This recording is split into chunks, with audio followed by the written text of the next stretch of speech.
আসসালামু আলাইকুম। আমি আপনার কাছে আপনার সাথে আসলে অনেকদিন ধরে সবাই একটা প্রশ্ন করছিলেন যে আসলে ফিনল্যান্ডের রিসেন্ট জব সিচুয়েশন নিয়ে আপনার সাথে একটু শেয়ার করার জন্য। তো আমি আসলে বরাবরই আসলে ফিনল্যান্ডের পজিটিভ নেগেটিভ সব ইস্যুগুলো আপনার সাথে শেয়ার করি। বাট এভাবে স্পেসিফিক জব সিচুয়েশন নিয়ে কিন্তু আমার কোনো ভিডিও করা হয়নি। তো আপনারা যেহেতু সবাই আসলে খুবই কনসার্ন ফিনল্যান্ডের জব সিচুয়েশন নিয়ে, তো সেই জন্য আমি ভাবলাম যে আজকে আপনার সাথে একটা রিয়েল সিনারিও গুলো নিয়ে একটা জব সিচুয়েশনের একটা ভিডিও রেডি করি।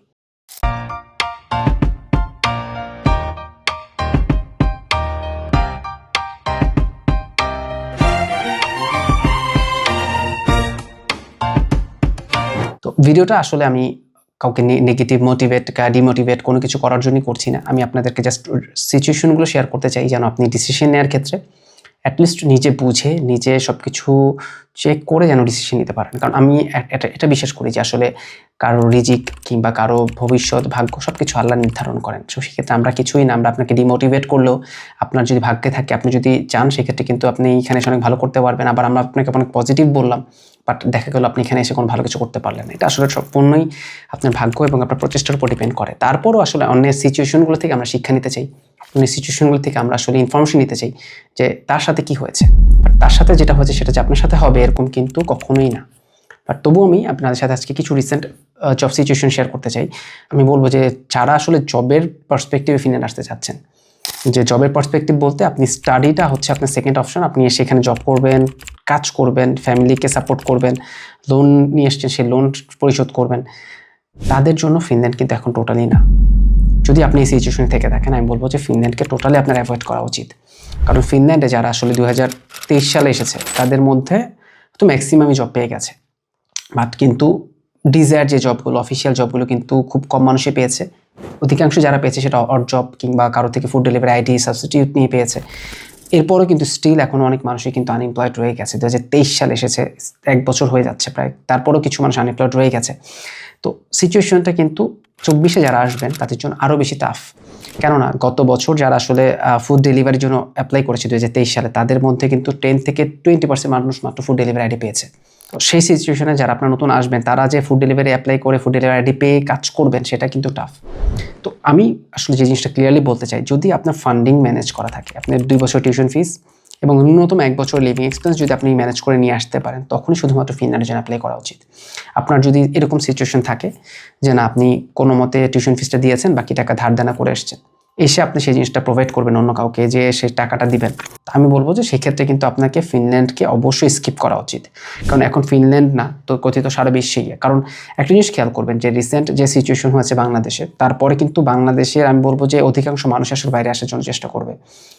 সরকারি দলীয় বিরোধী দলীয় যা বলেন, আপনারা যারা আসলে ছাত্র সমাজ, সবার মধ্যে কিন্তু একটা আতঙ্ক বিরাজ করছে।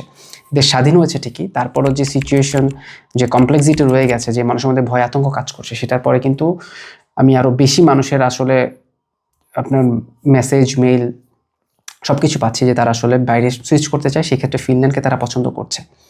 তো ফিনল্যান্ডকে পছন্দ করার মতো কিন্তু অনেকগুলো কারণ রয়েছে। আমার একটা ভিডিওতে আমি 15টা রিজন শেয়ার করেছি কেন আপনি ফিনল্যান্ডকে পছন্দ করবেন। তো 15টা কারণের পরেও কিন্তু ফিনল্যান্ডের নেগেটিভ যে দিকটা রয়েছে সেটা কিন্তু জব ক্রাইসিস, যেটাকে আপনাকে চাইলেই আপনাকে মানতেই হবে, এটাকে আসলে ইগনোর করার কোনো অপশন নেই। তো সেক্ষেত্রে আপনি কি যদি ফ্যামিলি সেটেলমেন্টের জন্য আসতে চান, সেক্ষেত্রে ফিনল্যান্ড ঠিক আছে। আপনার ফান্ডিং রয়েছে, আপনি নিজেকে নিজে ব্যাকআপ করতে পারবেন, তো সেক্ষেত্রেই কিন্তু ফিনল্যান্ড আপনার জন্য। বাট আপনি যদি সিঙ্গেল চলে আসেন, আপনার ফ্যামিলি নেই, আপনি দেশে ফ্যামিলি রয়েছে একটা, কিন্তু আপনি মানসিক এমনি একটা হোম সিকনেস ফিল করবেন।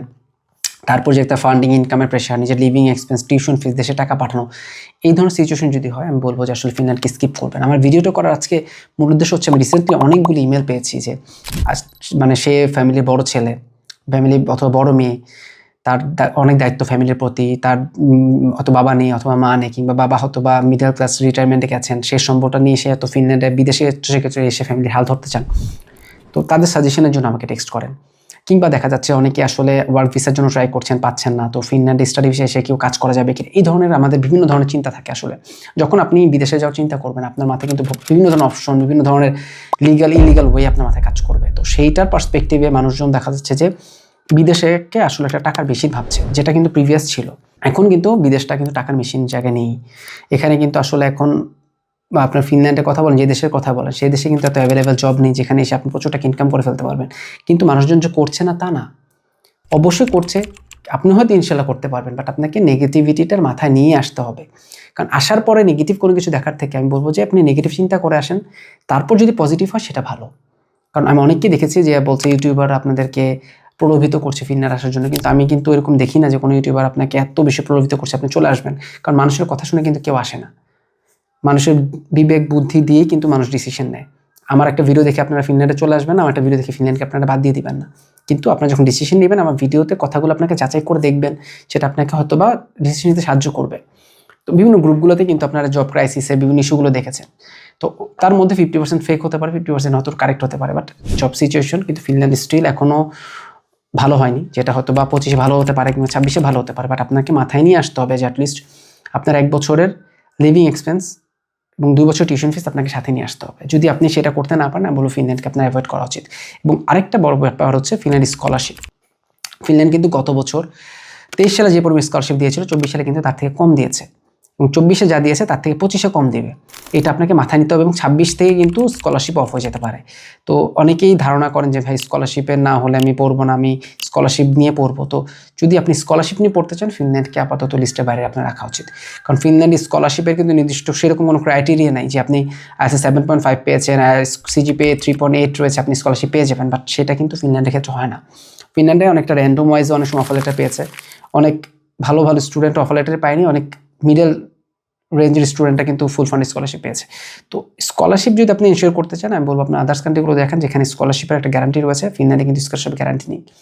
তো আপনি কি যদি ফান্ডিং থাকে, আমি বলবো বারবার আমি বলছি যাদের ফান্ডিং রয়েছে, যারা ফাইন্যান্সিয়াল ব্যাকআপ রয়েছে, ফাইন্যান্সিয়াল স্টেবল, তারাই শুধুমাত্র ফিনল্যান্ড অ্যাপ্লাই করেন। কারণ আসলে আসার পর মানুষজন আসলে যদি জব ক্রাইসিস ভুগে বা একটা খারাপ জীবনযাপন করে, সেটা আসলে আমাদের দেখতে ভালো লাগে না। তবু তার উপরেও আমিও আপনাদেরকে আসলে কিছু পজিটিভ দিক দিয়ে শেষ করতে চাই, যে নেগেটিভ না। যে আমি আসলে দেখেছি যে আমার সাথে যাদের কথা হয়েছে তাদের 95% আসলে জব পেয়েছে।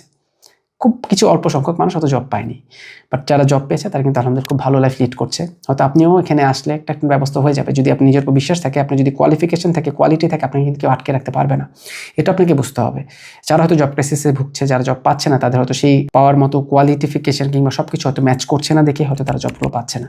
বাট আলটিমেটলি আপনাকে ধরে নিতে হবে 2 বছর অড জব করবেন, তারপরে যদি গ্র্যাজুয়েশন শেষ হয়, তারপরে যদি অফিসিয়াল জব হয় সেটা আলাদা ব্যাপার। বাট তারপর আপনি অড জবের একটা প্রিপারেশন নিয়ে ফিনল্যান্ড আসতে হবে।